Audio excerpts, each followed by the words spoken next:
N'importe quoi ce cerveau. Hein. Alors on va commencer par un petit test. Est-ce que parmi vous, vous pourriez me dire quelle est votre conscience professionnelle, votre degré de conscience professionnelle? Donc je vais vous demander simplement d'évaluer entre 1 et 5. 1, vous n'avez pas beaucoup de conscience professionnelle, 5, c'est le maximum. C'est bon, vous avez votre réponse? Deuxième petit test. Est-ce que vous pouvez aussi évaluer vos capacités de conducteur? 1, vous êtes un vrai danger public. 5, vous êtes un excellent conducteur. Alors, c'est bon? Vous avez vos réponses? Ça ne demande pas trop de réflexion. Levez la main, soyez honnête, levez la main tous ceux qui se sont mis 3, 4 ou 5 aux deux questions. C'est ce qu'on avait dit, non? On ne laisse entrer que les personnes qui sont des bons conducteurs et qui ont une excellente conscience professionnelle. On le sait bien. Non, je crois que c'était pas vraiment ça. En réalité, ce qui se passe, c'est plutôt que dans notre réflexion, on fait souvent des erreurs. Et des petites erreurs qui sont totalement involontaires. Parce que là, la logique, ce serait que la moitié soit des moins bons conducteurs que la moyenne et l'autre moitié des meilleurs conducteurs que la moyenne. Et la moitié ont moins de conscience professionnelle que la moyenne et l'autre moitié a plus de conscience professionnelle que la moyenne. Ce serait la logique. Et pourtant, ce n'est pas le cas. On se croit tous un petit peu supérieurs, même quand on n'a pas confiance en soi. C'est une erreur que notre raisonnement fait, qui s'appelle en fait un biais cognitif, c'est-à-dire notre raisonnement est biaisé, c'est un biais, et cognitif, c'est un biais sur la connaissance. Alors, des biais cognitifs, il en existe beaucoup, et celui qu'on vient de voir avec ce test, c'est le biais qu'on appelle le biais d'excès de confiance, même quand on n'a pas confiance en soi. Mais je vais vous en proposer d'autres. Alors, imaginez, dans un festival, on offre un mug à 100 personnes tirées au sort. Aux autres, on leur donne rien du tout. Normal, ils ont payé leur place au festival, ça suffit.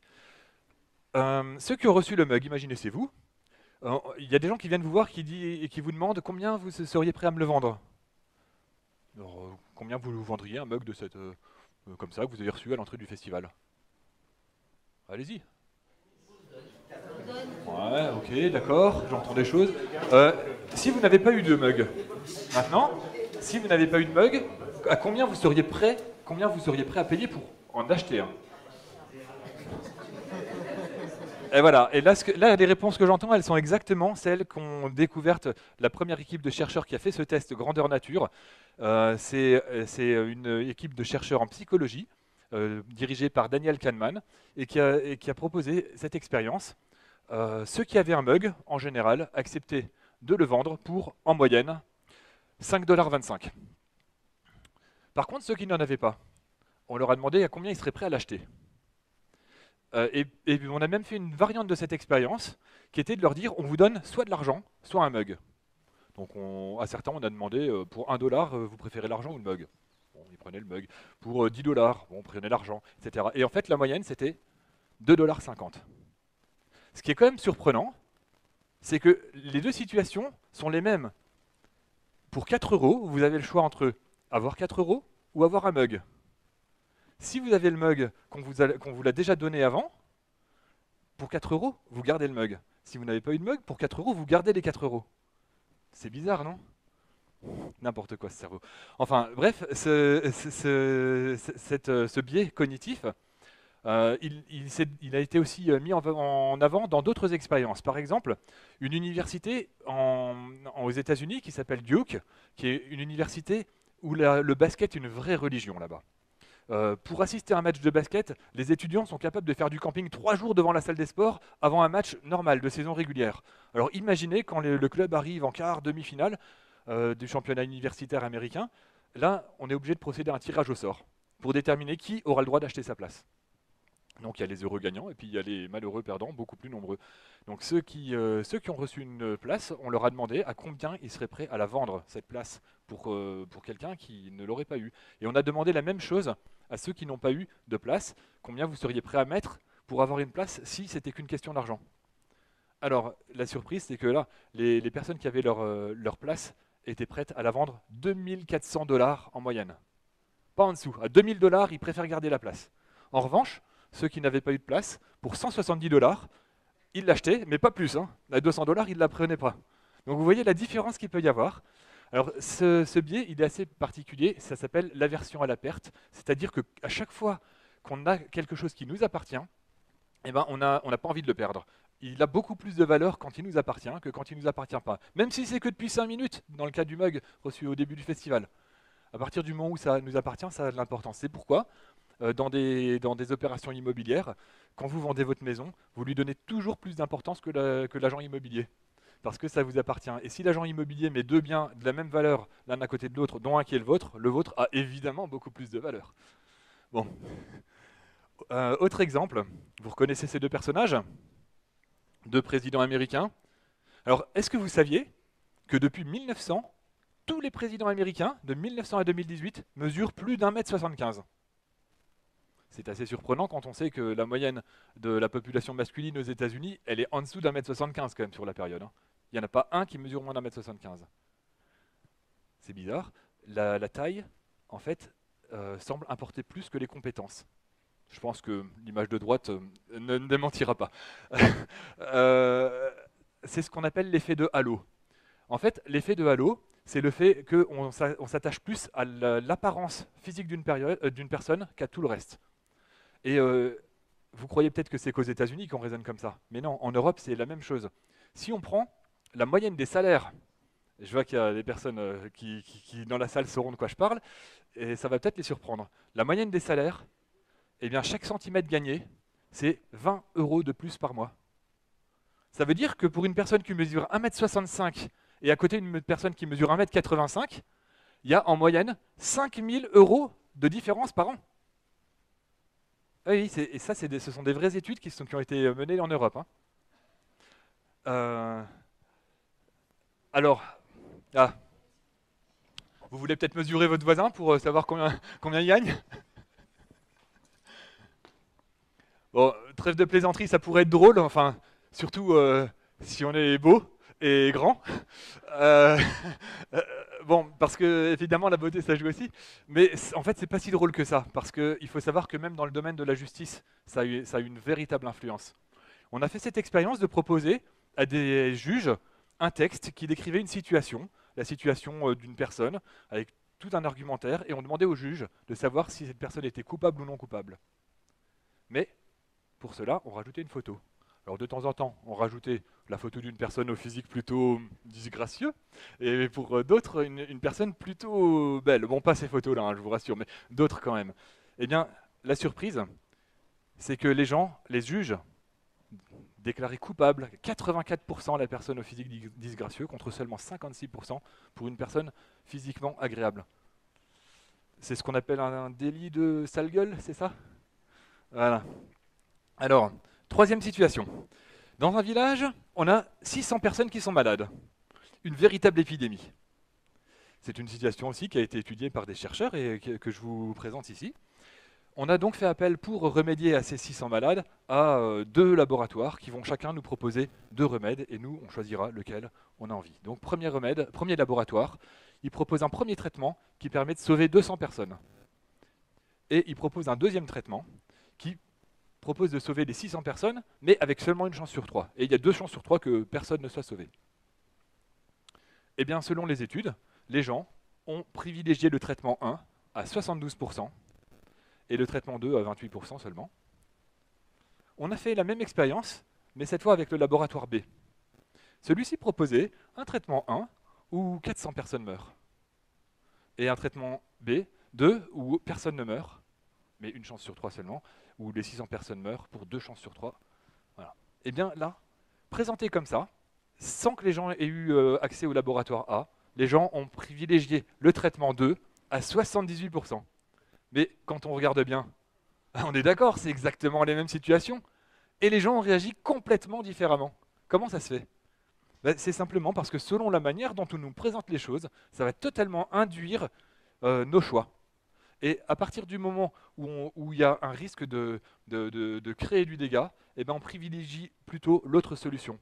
Donc on privilégie de sauver 200 personnes ou on privilégie de sauver que personne ne meure, selon la manière dont c'est présenté. Alors pourquoi notre cerveau résonne-t-il aussi mal? Alors je vous présente messieurs Amos Tversky et Daniel Kahneman.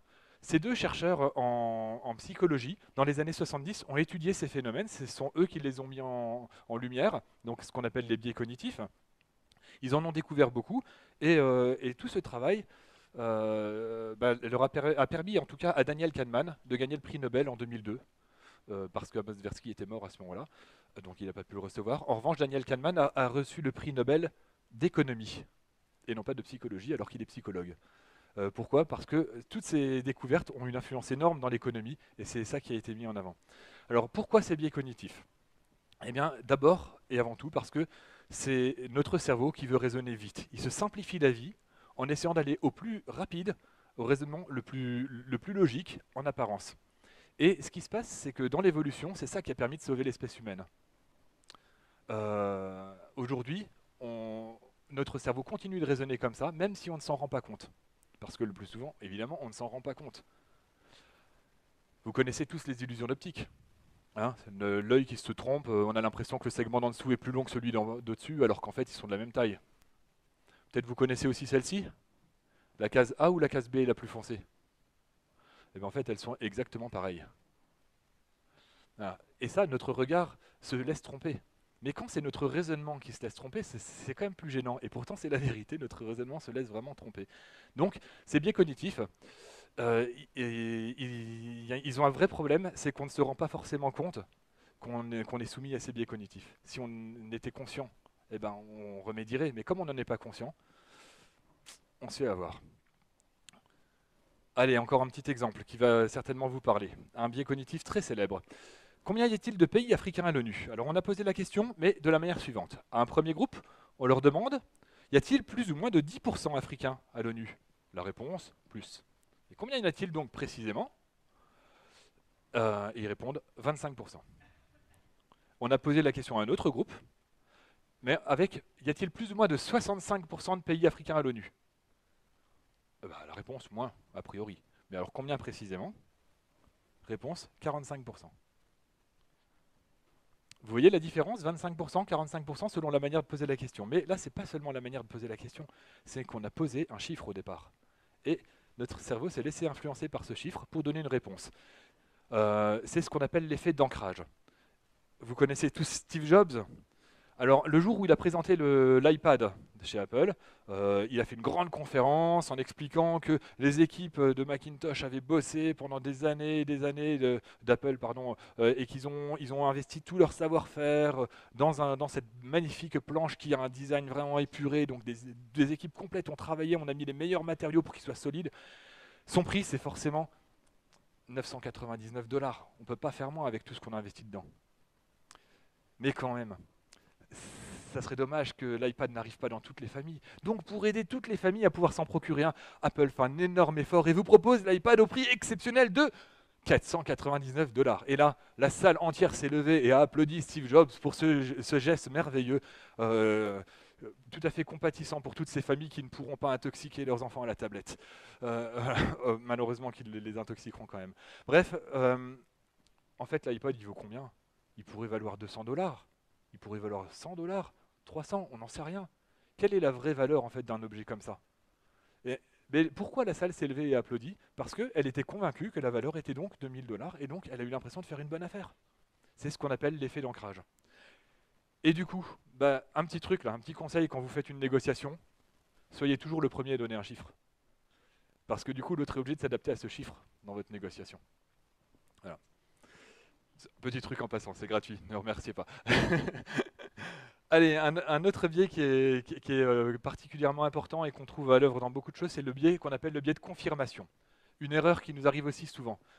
Par exemple, c'est le fait que quand on a une conviction, on va retenir tous les événements qui vont dans le sens de notre conviction. Par exemple, vous entendrez souvent que la Lune a une forte influence sur les naissances des enfants, sur la pousse des cheveux, la pousse des ongles, ce genre de choses. Et je suis sûr qu'ici, beaucoup en sont convaincus d'ailleurs. Or, scientifiquement, il n'y a aucune étude qui a prouvé la moindre influence. Si vous prenez les registres des maternités, il n'y a pas plus de naissances dans les périodes de pleine lune que dans les autres périodes. Pourtant, les sages-femmes sont convaincues qu'il y a une véritable influence et qu'elles ont beaucoup plus de naissances pendant ces périodes. C'est démenti par les papiers, mais les sages-femmes en sont convaincues. Pourquoi? Parce que quand il y a plein de naissances, quand elles ont une journée très très à la bourre avec beaucoup de naissances, et qu'elles se rendent compte que c'est la pleine lune, elles disent ah, c'est parce que c'est la pleine lune. Et quand il y a plus de naissances mais que c'est pas la pleine lune, elles n'y font pas attention. Et on est tous pareils. Si vous pensez que vos cheveux poussent plus ou que vos ongles poussent plus, vous voyez la pleine lune, vous regardez vos ongles, ah oui, tiens, c'est vrai, il faudrait que je me les coupe. Euh, voilà, et en fait, bon, je dis pas qu'il n'y en a pas d'influence, je dis juste que la conviction, elle est renforcée par ce biais de confirmation. Mais c'est exactement la même chose dans le cas des trains qui arrivent à l'heure ou en retard. Quand un train arrive à l'heure, on s'en fiche. Par contre, quand il est en retard, on y pense tous. C'est la même chose pour la tartine qui tombe toujours du mauvais côté, n'est-ce pas?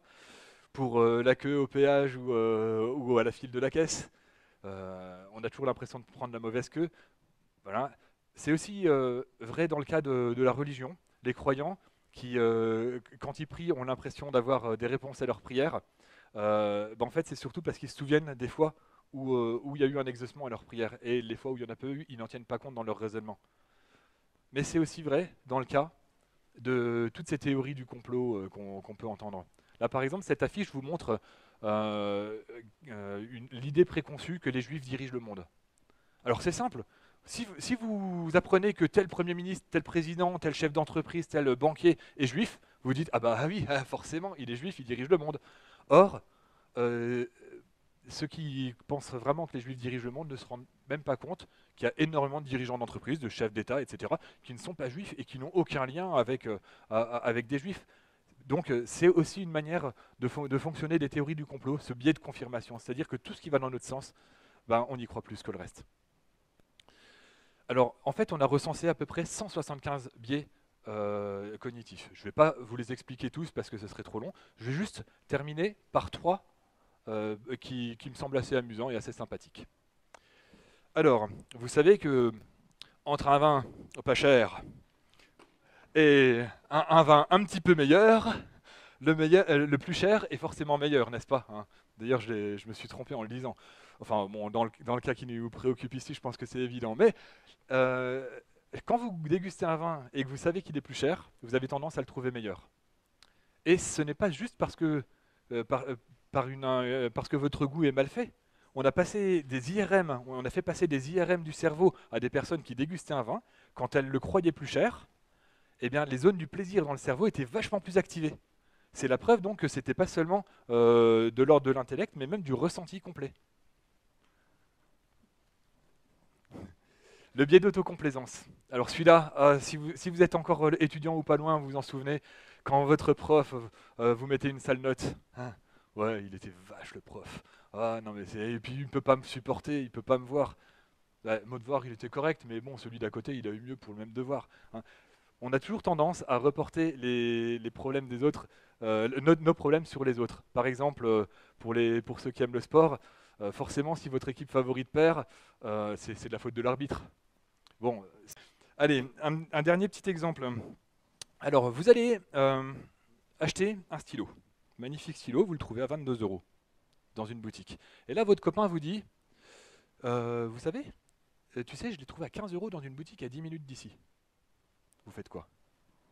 Vous reposez le stylo, vous faites 10 minutes à pied, et vous allez acheter votre stylo à 15 euros. Quand même, 7 euros d'écart pour un stylo. Hein. Voilà. Par contre, le jour où vous achetez une magnifique veste comme celle-ci, hein, au moins 245 euros, voilà, et que votre copain vous dit ah, je l'ai vu à 238 dans un magasin à 10 minutes d'ici. Pour 7 euros, je m'en fous. Je vais l'acheter ici. Mais alors, ça veut dire que vos 10 minutes, elles coûtent 7 euros ou elles coûtent pas 7 euros? D'accord? Donc, encore une un petit raisonnement, si on y réfléchit bien, c'est pas très logique tout ça. Vraiment n'importe quoi ce cerveau. Mais alors, en conclusion, quand vous revoyez cette illusion d'optique, vous voyez les deux gris ou vous en voyez un noir et un blanc, franchement? Un noir et un blanc. Et pourtant, on le sait, on l'a vu tout à l'heure. C'est bien deux gris pareil. Hein. Bon, il y en a, il faudrait que je remonte à la diapo au début pour vous convaincre. Mais je vous assure, c'est bien les deux mêmes gris et pourtant, on ne les voit pas. Et bien, les biais cognitifs, c'est la même chose. On ne les voit pas. On est sans cesse soumis à des biais cognitifs et pourtant, on ne les voit pas. Et le fait qu'on ne se rende jamais compte que nous, on est soumis à des biais cognitifs alors qu'on les voit chez les autres, c'est ce qu'on appelle le biais de la tâche aveugle. Donc, Maintenant que vous connaissez tout au biais cognitif, enfin, ou presque, je vous propose simplement de regarder dans votre entourage, et je suis sûr que vous allez en voir plein chez les autres, pas chez vous évidemment. Et c'est d'ailleurs, grâce au biais de confirmation, ça vous confirmera que les biais cognitifs fonctionnent bien. Voilà, et juste avant de terminer, au fait, il y avait 27 pays africains à l'ONU.